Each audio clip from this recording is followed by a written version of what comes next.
G'day guys and welcome to the third episode of the Shivers Regal Riders Club. I'm here with my co-host Sean Conway. Howdy. And I'm here with my co-host Nathan Hull. I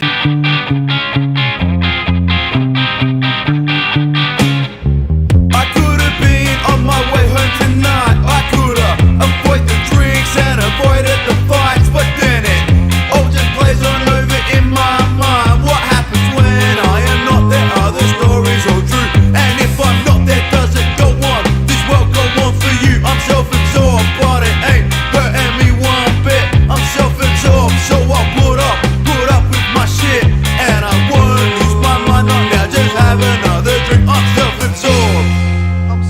Let's just go from here. We'll go from here. Now, a little bit about us. We're a writing duo that doesn't let grammar get in the way of a good yarn. Pretty much, that's our whole thing. If you haven't seen it before, we're about the story. We're not about the grammar or the spelling. Sometimes we're not even about the story. It really just depends on the week. Yeah, what is it? What was our slogan? Never let grammar get in the way of a good yarn. Yeah, we know that one, but we wrote another one for this episode. Oh, did we? Letting your fucked up stories fly. Yeah, that'll work. That's great. Speaking of which, we've got two pretty fucked up stories. Yeah, I think this week we both nailed our stories. I cheated a bit. I used a story that I wrote a very long time ago, so it's an instant cheat. Cheat. I know. I mean, they're both very fun stories. I'm pretty proud of mine. Though mine was pretty loose. Yours was an improvement on last week. Sure. I definitely agree. I don't know, man. Last week's story was a good read, but was a boring fucking read out loud. It was very long. It was very long. And you edited that down as well? I did. Yeah, last week's version was cut down by 14 minutes. It made the whole horse conversation we have fucking defunct. It didn't exist. It was weird. It happens to Stephen King as well. He wrote a bunch of awesome books that turned into really terrible movies. He probably wrote some bad books as well. He's written a lot. Yeah, I wrote a note on needing things. And I only know that because it was a Rick and Morty episode, which wasn't even the best Rick and Morty I was going to say, it was just bad the whole way. It was bad, but it's a great book, so you should check it out. Mr. King, you should be ashamed of yourself. But we've got two.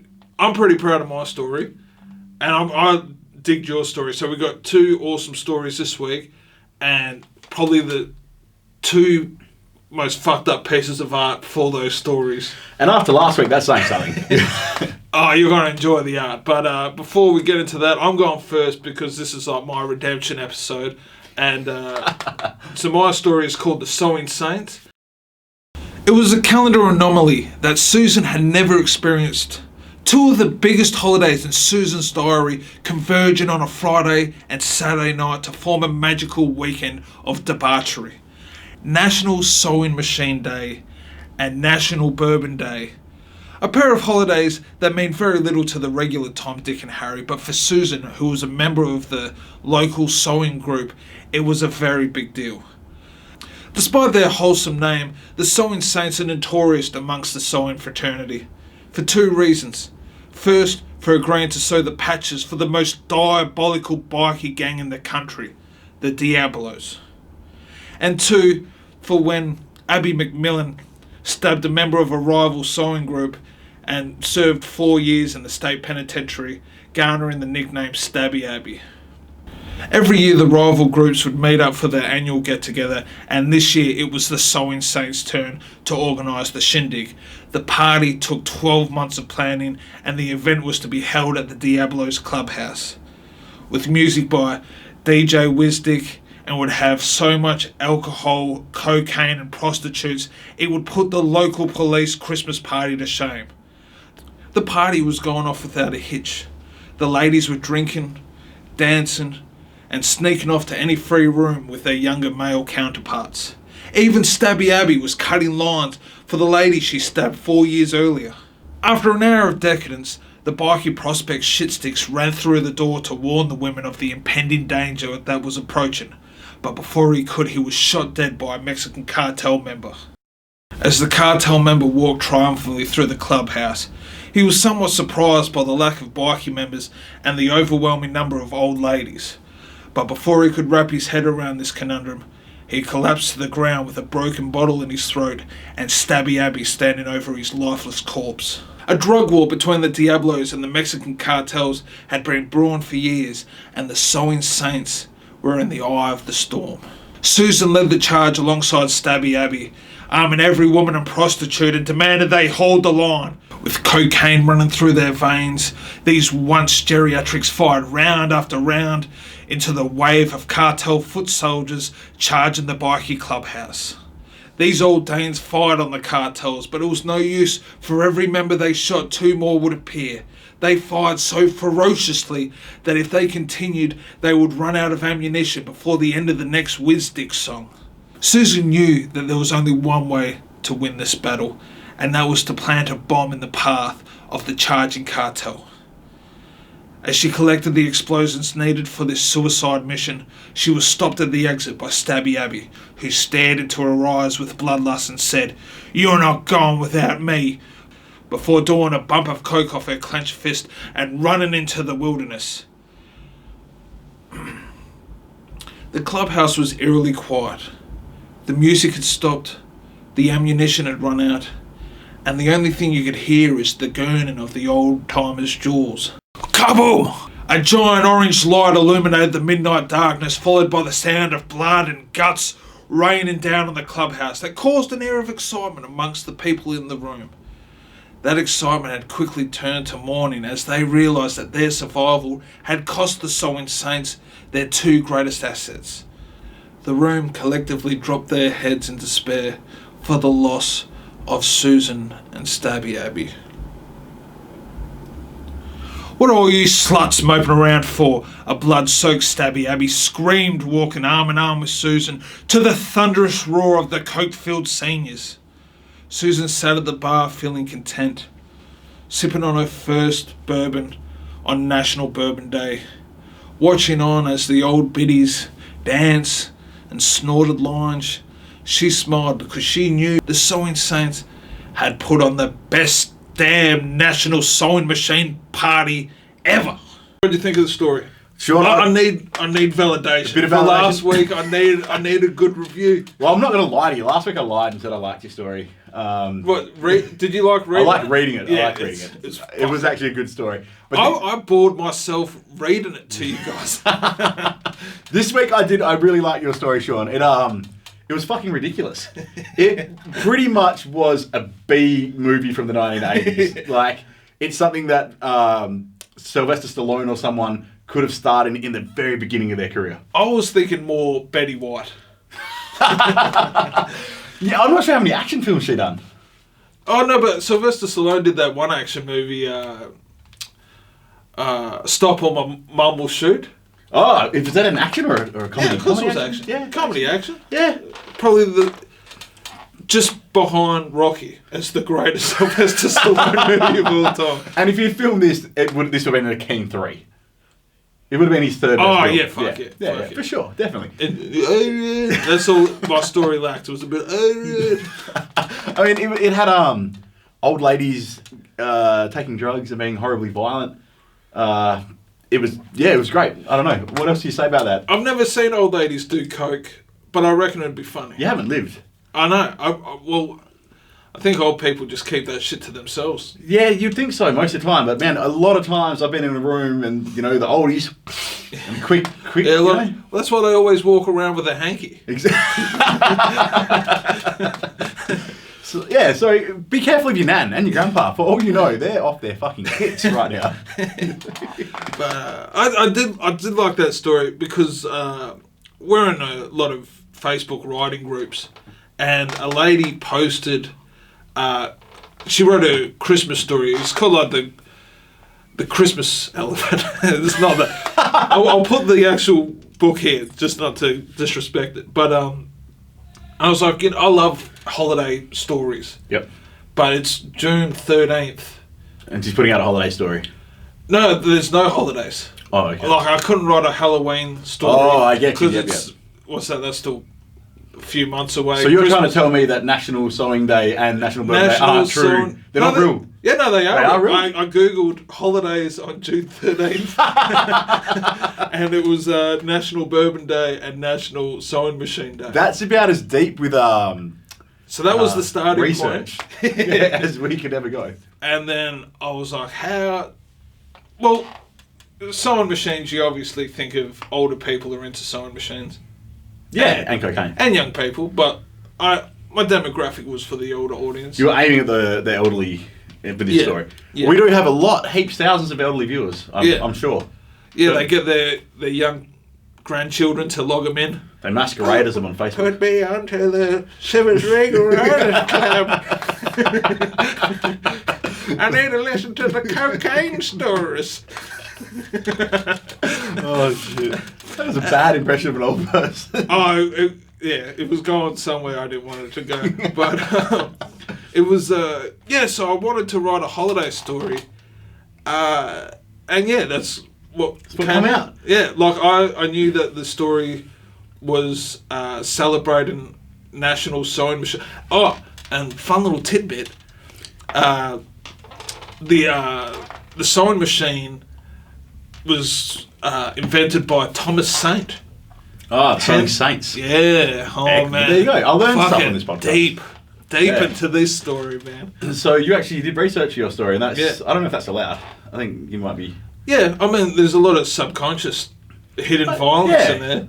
Yeah. What were you? Oh, I don't know. There's probably a lot of PTSD back there. That's like, Charlie's up in the trees. My nan did try and stab me with sewing needles once. Really? Yeah, true story. Me and my cousin were really stirring her up, and she's quite an unhinged lady.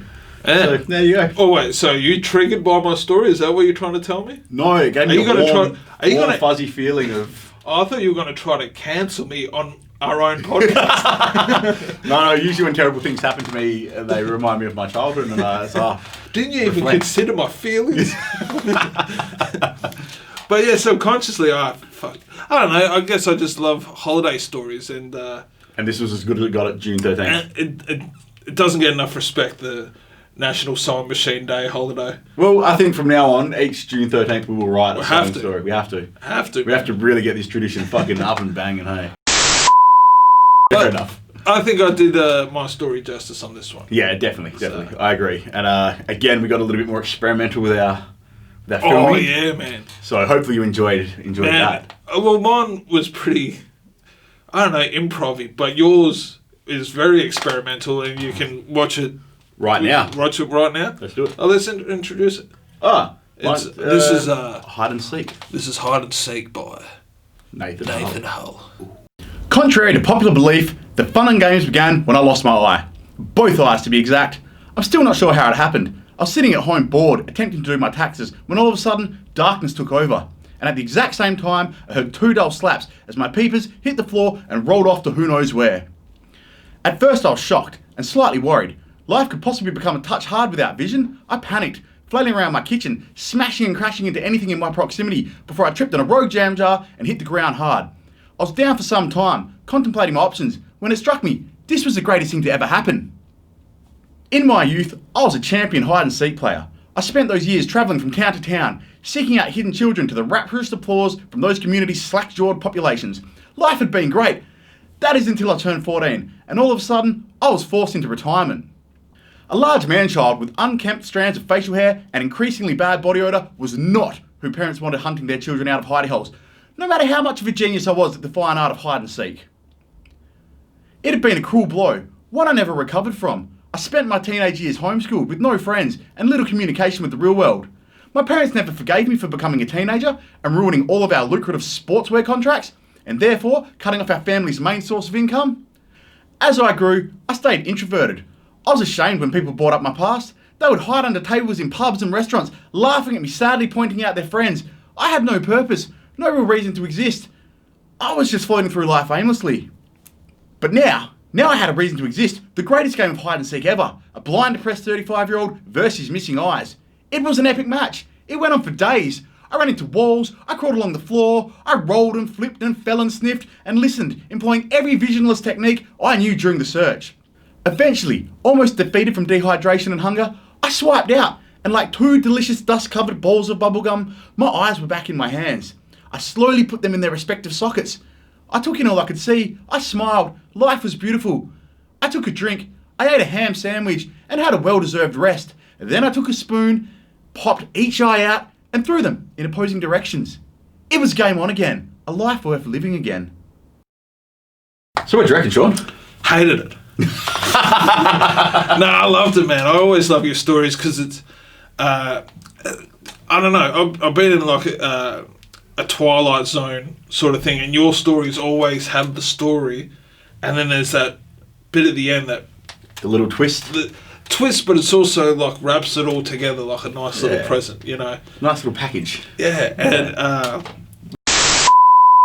and but also funny. Like it was like a weird twist where the dude rips his own eyes out. Because you know what it reminded me of?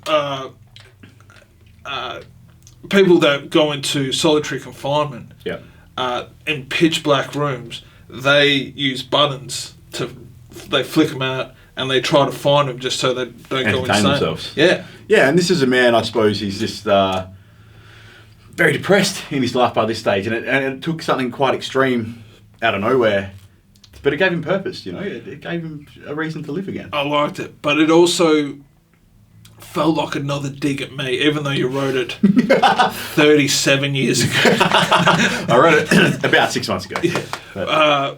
The fat dude, or the larger gentleman with the gruffy hair, it's just like, fuck.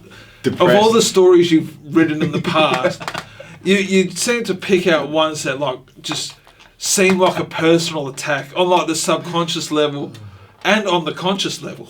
Yeah, I was going through my stories like, what is going to really rub Sean up the wrong way here? What can I do here? Just through your database. My millions. This character lacked fatness. Yeah, but you know, it's and he was hated by the community. Oh, no one liked him. Yeah. Nobody liked him. He was fat, like him. And he was a gruffy, hairy dude, and it's just like these are just starting to become personal and more personal. In all honesty, they're not meant to be personal attacks. I'm a sensitive dude, but we'll leave it up to not really. People out there. If you think it's a personal attack, then we want to hear about it. You know? But then again, like anything fat and hairy, it's like, you talk about me, motherfucker. Yeah, but I'm the same myself, you know. That's why I can't listen to Bigfoot stories. Like this gargantuan hairy monster. What the fuck you say about me, bro? Oh man.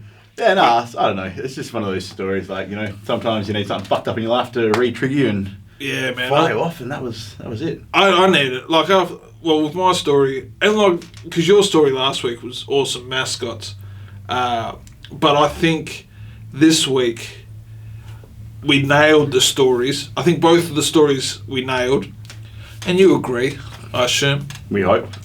The scarf joke failed miserably, but the story's killed. But the artwork is something that I'm super proud of. Well, let's have a look at your artwork, Sean. Where's your artwork? My artwork's over here. Have you got yours? It nails. It absolutely nails. So this is what I'm painting. Oh man! Believe it or not, this took me a whole Joe Rogan podcast. Like a long one. Like the Andrew Schultz Joe Rogan podcast. This was the whole episode. There's a lot of layers. There's a lot of nudity, Sean.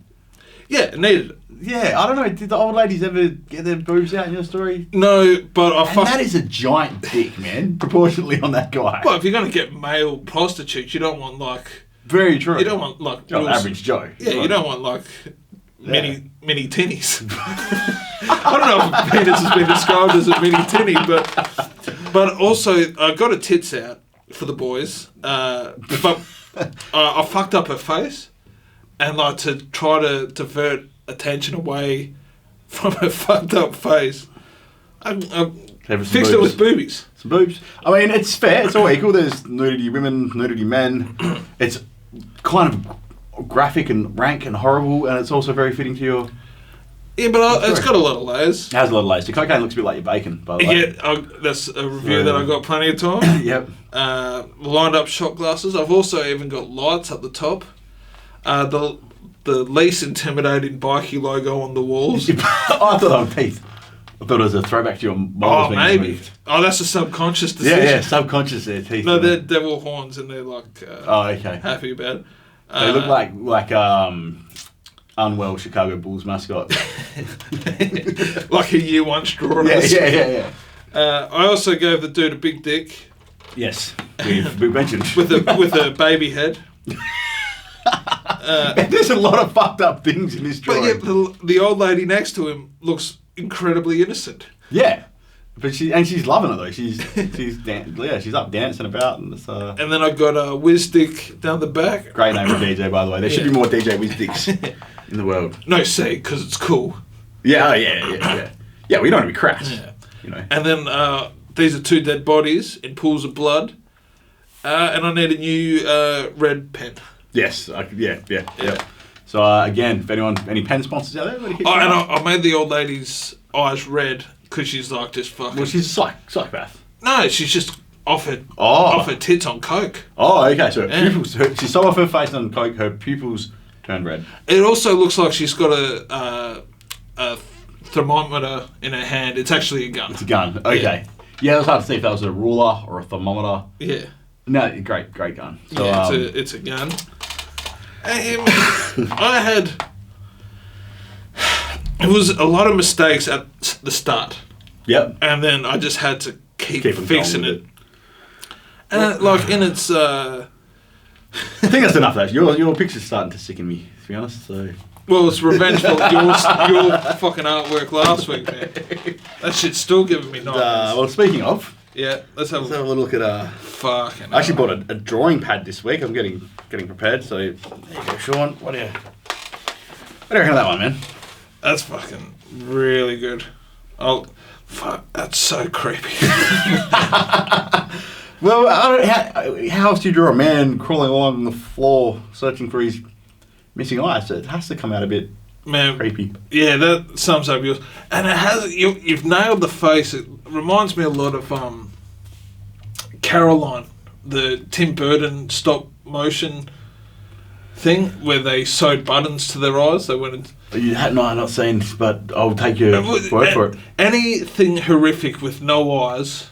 That's what your thing reminds me of. Yeah. But he's happy about it. He is. He's stoked. That was the whole thing of the story as well. Like this. But it's like serial killer stoked. Like. Oh yeah. I mean, you're unwell if you pop your own eyes out to give your life meaning. I kind of want this framed.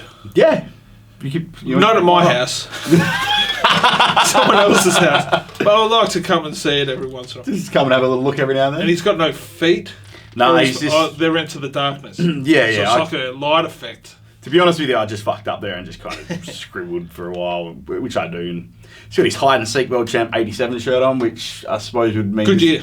It was a good year. And good year for hide and seek. 13 in 87, then he's... if he was 35, this story was written a while ago. So, based away. So he was 13 in 87? Yeah. Well, that make him when he was 35. It'd have to be like... No, fuck. Old as fuck. Let's just say 2009. We'll cut this maths out of the final part. People want to know. People want the intricate details. I'll put the maths equation here. There's a whiteboard. We can do some sums. Oh, man, because your artwork's already here. Oh, yeah. It's going to look like Rain Man effect. But yeah, so that's it, Sean. That's my... Yeah, I really... And let us know on Instagram which story you like. Not story, which drawing. Because... Despite mine looking very amateur, I think there's still like a charm about it. There's depth. Like a kid that'd been molested drew it. Oh, fuck, like that man. sort of, you know what I mean? Like kind of like it would be used. I've been watching some weird docos. Yeah, I was gonna say I've been watching a lot of crime documentaries, and it is the kind of drawing that they would use in court for like a kid who's got some this is what issues, a psych. Yeah, this is what a psych would be like. Oh, that kid's got fucking For the second week in a row, I'm going to mention that I'm slightly worried about your mental state at the moment. Oh, it's not great, but. So, what were the topics this week for the 99-word challenge? Well, you had a fisherman in a time machine, and you had an author in a disco. Yes, I did.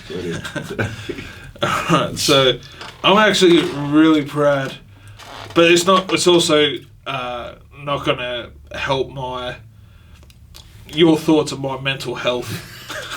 this story, but I found it funny. So, who wants to go first? You want to go first? Yeah, I'll go first. Yeah. Fuck it. Hang on a sec. Just bring it up. Yeah. My phone. It's being slow. The rhythm of Boney M's Rasputin pulsed out of the large sound system. I nodded my head along enthusiastically, yet frustrated. I'd fallen asleep at my quiet desk and awoke to this, a disco in my office. You shouldn't be here. I have a novel to write, I said to the young lady on roller skates, twirling into my space. Hey, relax, man, she said rudely, and that was all it took. I marched into my living room, snatched the disco ball, took a breath, and threw it and myself out of my 10th story apartment window. You messaged me saying, man, I'm real worried about this story. It's like too dark. I thought that was... Well, that's also saying something about my mental health. Yeah. That was hilarious. Yeah, well, you know, sometimes when you write yourself into a corner, you just end it into someone dying. Yeah. It works. Although he didn't necessarily die. 10 stories. He could have just flown away. Disco. Well, he could have just bounced off the disco ball. Well, see, I needed another 99 back words. Back in through the window. Oh, yeah, well, after the horrible things said earlier, we need some comedy now. We'll find our audience. So my story is the fisherman. I kind of cheated in the sense that I used the time machine as a thing and not really as a location. So you can judge for yourself whether I've cheated or not. Alright, you ready for my story? I'm ready. I fucked it up from the first word. A fisherman noticed a strange figure on the beach. It was an old man holding an esky with an antenna. I see you noticed my time machine, the old man said. That's a time machine, the fisherman thought.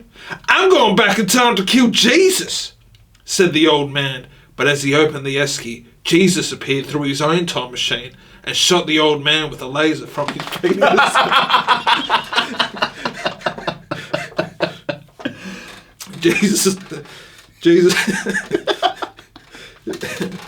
Jesus nodded at the fisherman before vanishing into a vortex.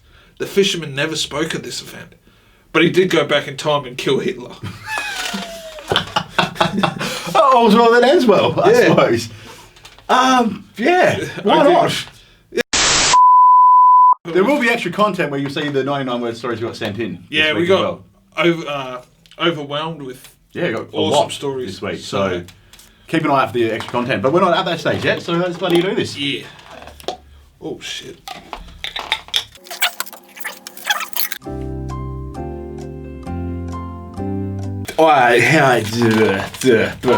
Okay. This is fucking always unwritable. Well, I thought Fisherman in a Time Machine was hard and Author at a Disco was hard. What did you get? I got a tree in the Gulf War. What kind of fucking character is a tree?